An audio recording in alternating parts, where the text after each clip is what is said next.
things I love about Gladiator, I'm kind of a history nerd, and Gladiator, the movie, is not a true story, but it's based in a culture and an environment that is a real thing. There really were gladiators. There were people that killed like that, and they wrote this story. But tonight, I get the chance to share with you guys from a real historical context, from a real historical story. In fact, from a book written from an eyewitness to events about the life of Jesus. And I talked to you about how much I love young life. The real reason, all joking aside, that I love young life is there's nothing I'd rather do than talk about the person of Jesus Christ and what we know about him historically. And there's a couple reasons for that. One, I believe with all my heart, unapologetically, that this historical person of Jesus Christ was for sure the most attractive personality that ever lived. There was something about this guy that whatever he said, whatever he did, every account that we read from eyewitness accounts, we have 4 historical documents that men went to their death over, saying that they would go to their grave if these things are true, tell us that all the time, tens of thousands of people would flock to see what Jesus had to say. He was polarizing. People loved him or they hated him, but whatever it was about him, he was insanely attractive. And I get a really cool privilege. Tonight I get to look at the very end of one of the most polarizing, attractive personalities that ever walked on this planet.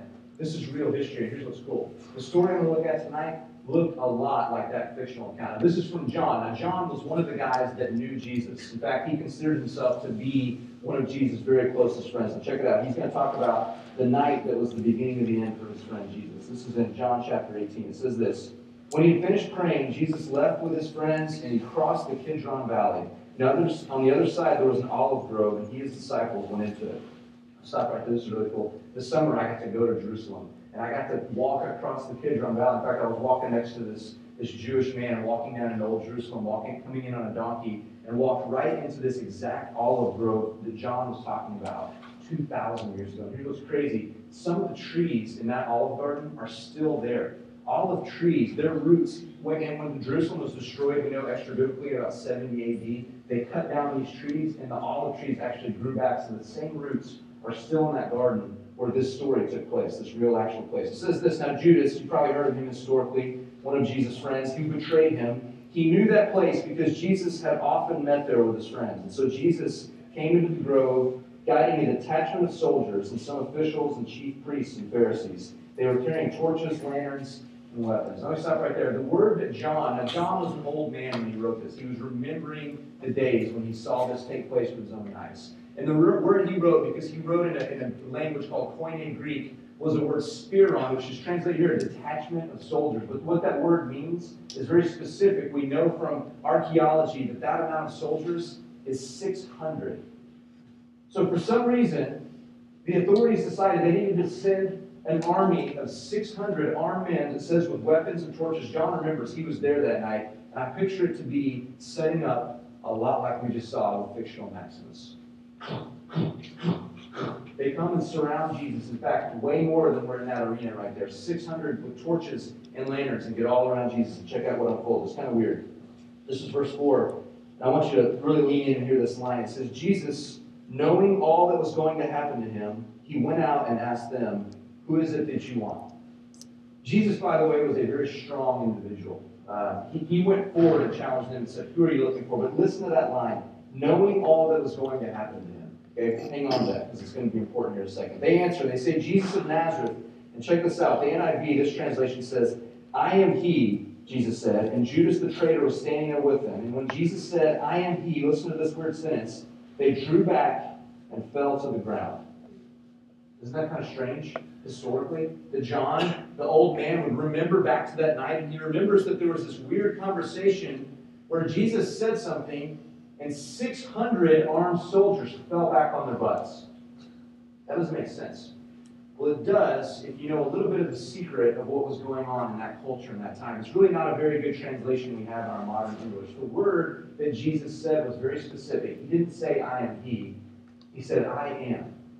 He said, just "I am." A lot of translations add "he" for clarity, but they shouldn't. Because all of those men, Jesus' friends, and all of those Romans living in Jerusalem knew one thing about the Jewish God. His name was I Am.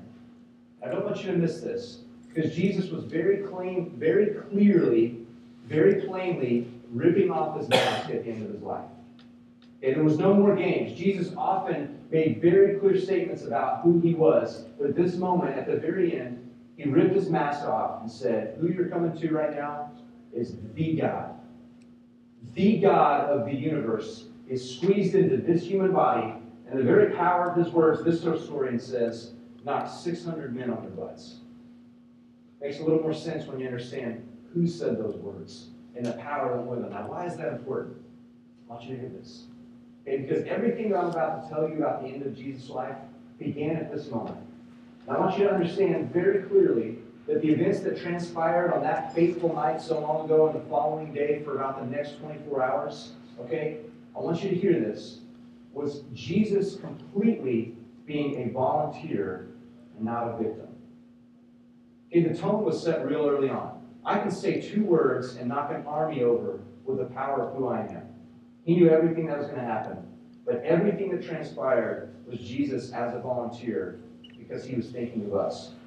And here's what it says after that. He stands up, they say, Jesus of Nazareth, I am he. They fall to the ground, and he asks them again, who is it you want? And they say, Jesus of Nazareth. I'm sure this time a little more humbly.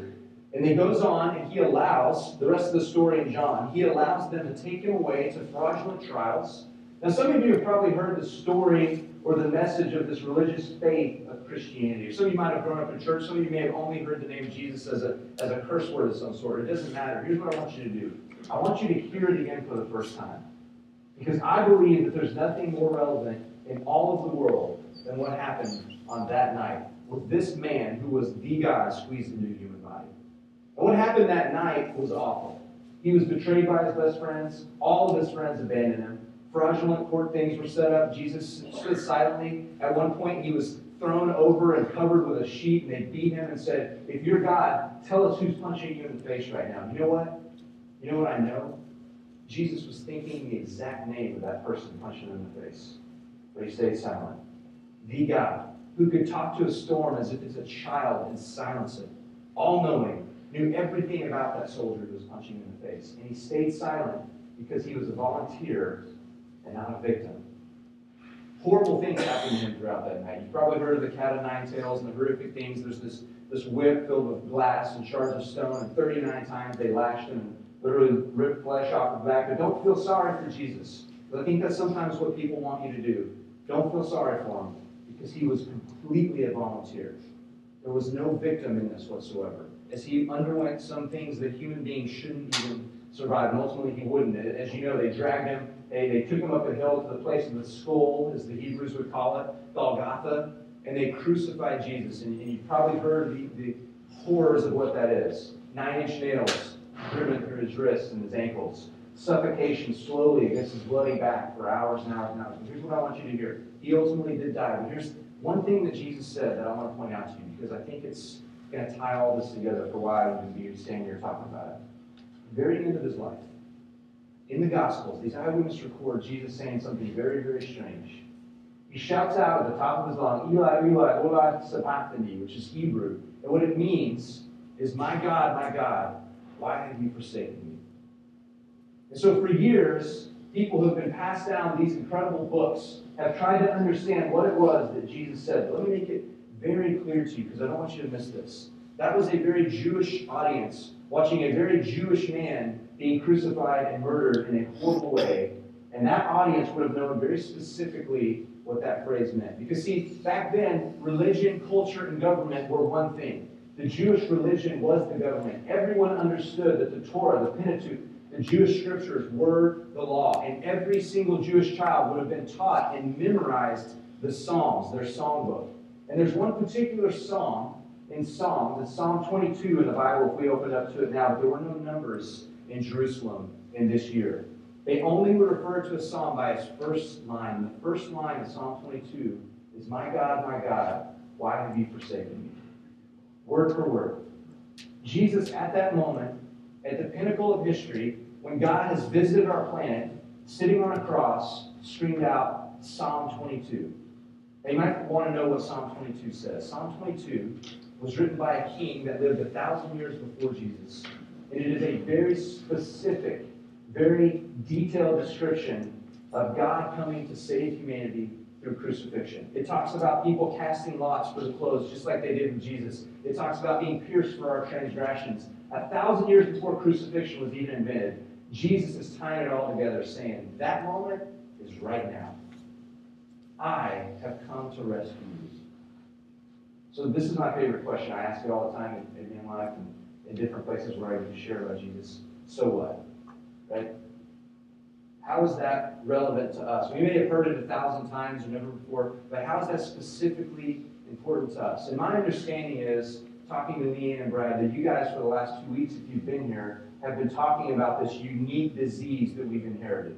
This problem of sin and selfishness, where we tend to put ourselves at the middle to be separated from God. Well, here's the clutch. This is what it's all about. God came to blow away the barriers. You see, I agree with everything that Brad and Leanne have said in the last couple of weeks. There is nothing we can do to fix the broken mess that we're in. But there is something that a great volunteer could do.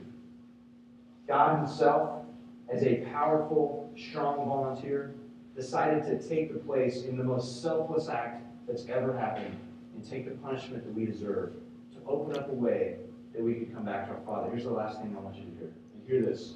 You don't hear anything else.